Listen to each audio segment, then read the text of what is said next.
자, 이렇게 만기일이 마감했습니다. 만기일인데도 딱히 특별한 점이 없이 마감을 했고, 보시면은 코스피도 거의 하락까지 갔다가 거의 보합 상태에서 마감을 했고, 코스닥도 거의 1% 가까이 오르다가 막판에 기관의 매도가 금융투자에서 많이 나오면서 하락을 해서 마감을 했습니다. 그래도 상승으로 마감했고, 오늘 시장은 특별히 특이사항이 없었고, 뭐 종목이 힘들게 움직인다던가 좀 매매하기 애매하던가 그런 것들이 없었습니다. 그냥 쉬엄쉬엄 매매하면서 매매 포인트만 찾아서 매매를 했고, 이렇게 만기일이 끝났는데도 상승분을 유지해 주었다는 것은 뭐 내일까지 좀 여유롭게 잡아서 다음 주 월요일이나 화요일까지 그 동향을 본 다음에 이 상승분을 무너지지 않고 유지해 준다면은 그 뒤로부터는 좀 적극적으로 투자할 수 있는 구간이기 때문에 오늘 만기일이 개인적으로 나쁘지 않다고 생각합니다. 그럼 바로 관심 종목을 살펴보겠습니다. 레버리지와 시간의 거래에서는 레버리지가 오른 상태로 마감을 했고, 오늘 관심 종목들이 변동성이 상당히 재미있었습니다. SG세계물산도 최대 관심주인데 어제 1억 주를 돌파해서 1억 3천 주가 거래가 되었죠. 그리고 시간의 거래에서는 거의 55원쯤에서 계속 거래되면서 마감을 했습니다.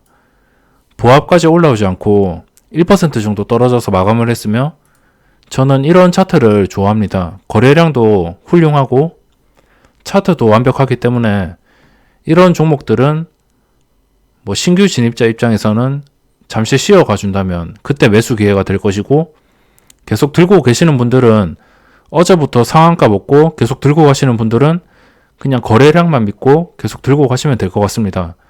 거래량이 깡패이기 때문에 이런 종목들은 시간에 떨어진다 하더라도 뭐 내일 하락의 그림이 나온다 해도 뭐 시초가 마이너스 1% 시작해서 마이너스 5%까지 갔다. 마이너스 5%까지 갔는데 바로 반등할 수밖에 없습니다. 거래량이 있기 때문에 이게 마이너스 한 7% 이상 떨어져가지고 못 올라오면은 거기서 좀 분위기가 꺾이겠지만 마이너스 5%까지는 괜찮습니다. 그래서 신규 진입자 입장에서는 마이너스 5%까지 매수 시점으로 잡으시고, 뭐 저도 그렇게 생각을 하고 있습니다. 이게 내일 좀 내릴 때 한 3%부터 분할 매수를 할까 생각 중입니다. 그리고 계속 가지고 계신 분들은 대박이니까 가지고 계시고, 뭐 절반 물량을 팔면은 더 좋겠지만 절반을 수익 실현하고 나머지를 가지고 가면 이게 이것만큼 더 좋은 차트가 없겠죠. 그리고 오늘 좀 배 아팠던 게 줌인터넷. 이 줌인터넷 오늘 상한가 갔거든요. 이게 이 장 초반에 그냥 오르는 거 구경하다가 이 장 막판에 상한가 갈 줄도 몰랐습니다. 그냥 장 초반에 어제 좀 이것 때문에 고통을 받아가지고 오늘 겁을 먹어서 못 들어갔는데 이거 상한가 가는 거 보고선 정말 뭔가 허탈하더라고요. 그래도 이것 말고도 뭐 다른 종목 매매할 게 많았으니까 뭐 상관없습니다. 일단 관심 종목을 바로 다 설명을 드릴게요. S넷도 장 초반에 10,000원을 뚫은 상태에서 시작을 했습니다. 이게 전날에 시간에 거래해서 9,940원인가 마감을 했는데 시초가에 이렇게 급등을 해서 정확히 이 고점을 터치하고서 무너졌죠. 단타로 먹을 기회는 있었지만 순식간에 무너져가지고 아마 물리신 분들도 많으실 거고 단타에 실패하신 분들도 많으실 겁니다. 보합에다가 보합도 아니고 마이너스로 마감을 했기 때문에 정말 애매한 상태가 되어버렸고, 근데 이 상태에서 또 무너지지 않고 10,000원을 뚫어주잖아요. 그러면은 또 힘이 강할 수밖에 없습니다. 그거는 무슨 의미냐면 계속적으로 상승을 시도한다는 뜻이기 때문에 이번에 상승을 시도하면 또 매수 기회가 될 수 있을 것이며, 근데 상승했는데도 10,000원까지 상승했는데 무너지지 않고 있으면 또 매수 기회가 되는데 14,000원까지 올랐잖아요.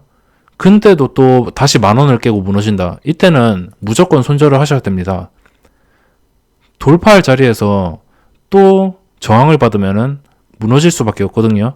그렇기 때문에 이거는 최대한 유연하게 대응을 하시고, 지금 하락한다고 무조건 잡지 마시고 확실히 상승할 때 잡으시기 바랍니다. 그래도 호가 단위가 10,000원 근처에서 잡혀져 있고 거래량도 뭐 나쁜 편은 아니기 때문에 이것도 관심 종목에서 아직 삭제는 하지 않고 냅둘 건데, 확실한 상승에서만 잡으시기 바랍니다. 다음번에도 저항을 받고선 이 고점을 못 뚫으면은 그때는 바로 삭제하고선 이거는 쳐다도 안 보겠습니다. 모베이스도 오늘 좀 많이 떨어지더라고요. 마이너스 3.71%. 최근 들어서 제일 많이 떨어진 겁니다. 장중에 조정 거의 안 주거든요, 이 종목은. 조정 줄 때 잡으라 했는데 오늘 조정 주었죠. 이런 종목은 일단 쉬어갈 때 잡아야 되고, 급등할 때 잡으면은 상당히 대응하기가 까다로울 수 있기 때문에 일단 양봉이 많은 상태이기 때문에 개인들이 심리적으로도 쉽게 접근을 못할 겁니다. 이 모베이스와 솔리드는 개인들의 심리를 완전히 가지고 노는 종목이기 때문에 이런 종목은 차라리 하락할 때 잡거나, 하락한 뒤에 또 이렇게 다시 꺾일 수 있잖아요. 하락으로 갈 수도 있는데 항상 단기 이평선을 지켜줘야 되며, 단기 이평선을 깨더라도 3거래일 이내에 다시 회복을 해준다면 다시 매수 기회가 될 수 있습니다. 이거는 스윙 투자자가 아니면 이제 당장 내일 뭐 접근하기에는 좀 어려운 종목이 되어버렸기 때문에, 스윙 투자자가 아니면 좀 접근하기보다 다른 종목을 찾는 게 좋을 것 같습니다. 그래서 좋은 종목이지만 삭제를 하겠습니다. 이거는 스윙 투자로 좋기 때문에 뭐 추세가 꺾인 게 아니기 때문에 그냥 계속 가지고 간다, 이렇게 생각을 하시면 되겠습니다. SAMT 이게 장 초반에 11%까지 급등했거든요. 11%까지 올랐다가 그냥 한 방에 무너졌습니다. 이런 거는 그냥 종목에서 삭제를 하면 될 것 같고, 밑꼬리도 없는 망치로 눌려버렸기 때문에 그냥 바로 삭제를 하겠습니다. 게다가 뭐 수급도 외국인과 기관이 엄청나게 팔아서 또 개인들이 심리적으로도 약해져 있고, 일단 망치가 떴기 때문에 삭제를 하겠습니다. 알서포트 이것도 오늘 뭐 거의 변동성이 없었죠.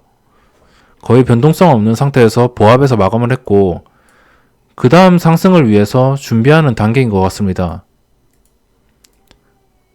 지금은 좀 쉬어가는 타이밍이라고 생각하시면 되고, 이 쉬어가는 타이밍이 끝나면은 또다시 급등이 나와서 이 4,755원을 접수하고 5,000원 호가도 기대를 할 수 있기 때문에 이 종목은 손절가를 3,800원 정도로 잡으시고 대응을 하면 될 것 같습니다.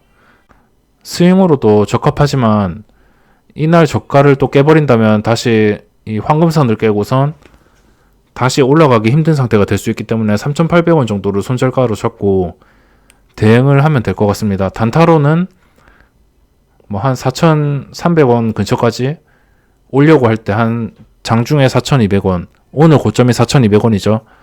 4,200원을 다시 뚫어줄 때 그때 단타로 진입을 한다면 분명히 좋은 결과를 먹을 수 있을 거라고 생각하고 있습니다. 그래서 계속 가지고 가겠습니다. 신화인터텍 이게 개인들이 접근하기 힘들게 움직이더라고요.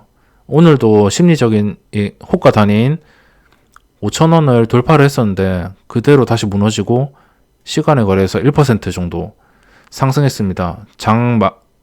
마감하기 전에 5,000원에서 계속 내려왔죠. 계속적으로 음봉이 떴고, 이 종목은 진짜 대응하기가 힘들지만 추세가 깨진 게 아니기 때문에 다시 5,000원을 접수한다면 그때 매수로 대응하면 될 것 같습니다. 그렇기 때문에 이것도 5,000원에 안착을 할 때 확실하게 진입을 해서 단타로 먹고 나와야 될 것 같습니다. SG엔진은 급등 후에 눌림 구간이라서 기대 매수세로 시간의 거래에서 약간의 상승을 했습니다.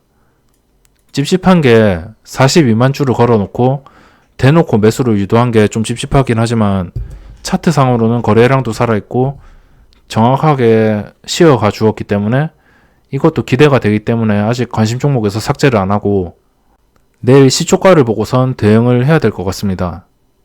내일 시초가가 이 구간에서 시작을 한다면 2465원에서 시작을 한다면 한 10분 정도 계속 보다가 시초가에 무리해서 진입하기보다는 이것만 아니었으면 시초가에 좀 진입해 볼만 할 텐데 이게 대놓고 쌓은 것이기 때문에 시초가를 보고 그 시초가를 지켜주냐 아니면은 시초가에서 뭐 1, 2% 올랐다가 바로 무너지냐 이런 것들을 확인을 하고 확실히 무너지지 않고 계속 상승을 유지하면서 고점을 뚫어주려 할 때 그때 같이 진입을 해서 수익을 내야 될 것 같습니다.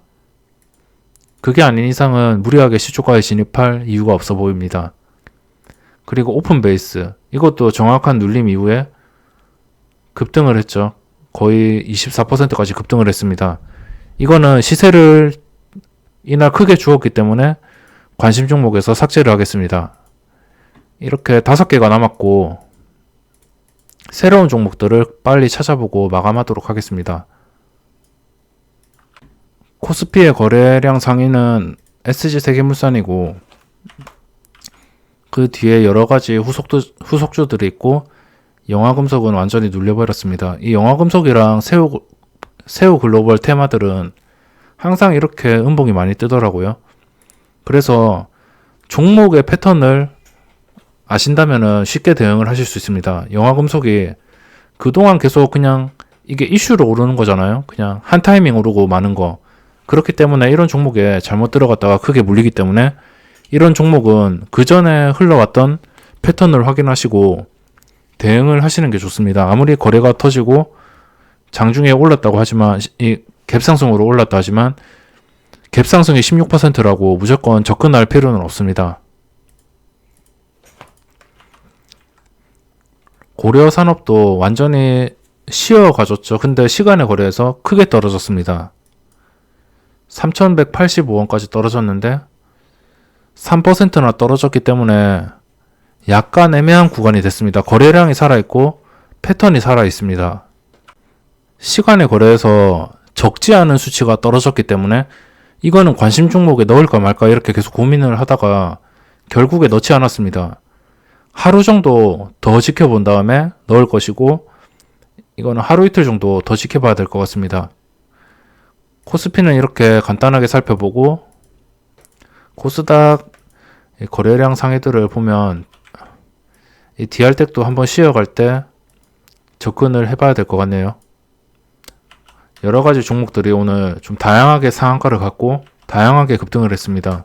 그렇게 나쁘지 않는 만기일이었고 충분히 종목들의 패턴을 파악을 하고 매매 시점을 파악을 한다면 수익을 낼 수 있기 때문에 괜찮은 종목들을 일단 코스닥에서는 괜찮은 종목들이 이미 시세를 준 상태이기 때문에 새로 좀 무리하게 추가를 하지 않고 있는 종목에서 대응을 해야 될 것 같습니다. 그리고 금요일이 끝나고 월요일, 화요일까지 시장이 안 무너진다면 적극적으로 제가 스윙해야 되는 종목들을 소개해 드리도록 하겠습니다. 이런 것들은 다 한번 쉬어갈 때 의견을 줘야 되니까 한번 쉬어갈 때 오늘 상한가 나온 것들 다 관심 종목에 분류를 하시고 오늘 상한가 종목이 그 다음날 좀 눌리거나 쉬어간다, 거래량이 살아있다 이렇게 생각을 하시면 그 다음날 종가에 넣어도 되니까 오늘 상한가 간 종목들 있잖아요. 이거 빼고 주민터넥 빼고 디알텍과 휴네시오는 그 다음 거래에 좀 적당한 눌림이 있고 쉬어가는 타이밍이 나온다면 그날 종가에 베팅해도 되기 때문에 이거는 따로 살펴보시기 바랍니다. 그러면 오늘 딱히 새로운 종목은 없고 기존에 계속 관심 종목으로 보고 있던 이 5개 종목으로만 대응을 하고 SG세계물산도 이게 거래가 깡패이기 때문에 아마 저도 내일 이 SG 세계물산에 계속 매달려 있을 것 같습니다. 혹시나 장 초반에 3%를 넘어서 5% 이렇게 떨어진다. 이래도 상관없습니다. 한 7% 이상, 7%에서 더 떨어지면서 계단식 하락이 나온다. 이럴 때는 손절을 해야겠죠. 그래서 신규 진입자, 저처럼 수익을 보고 나온 신규 진입자에게는 하락의 매수가 기회가 될 수 있을 것이고, 이게 1억 주잖아요. 그렇기 때문에 하락에서 잘 잡으면 변동성을 이용해서 한 번쯤은 보합까지 반등할 때 뭐 팔아버리거나 보합을 반등해서 좀 더 매수세가 강해 보인다. 아니면은 운 좋으면은 이 1470원까지 오늘 고점도 다시 뚫어줄 수 있기 때문에 마이너스에 잡는 식으로 계획을 하고 이번 영상은 여기서 마감하도록 하겠습니다. 그럼 만개일이 끝났고 내일 금요일 시장과 월요일 화요일 시장들을 보고 좀 스윙으로 적극적으로 들어갈지 시장에 대한 판단을 해드리고 또 영상 남겨드리도록 하겠습니다.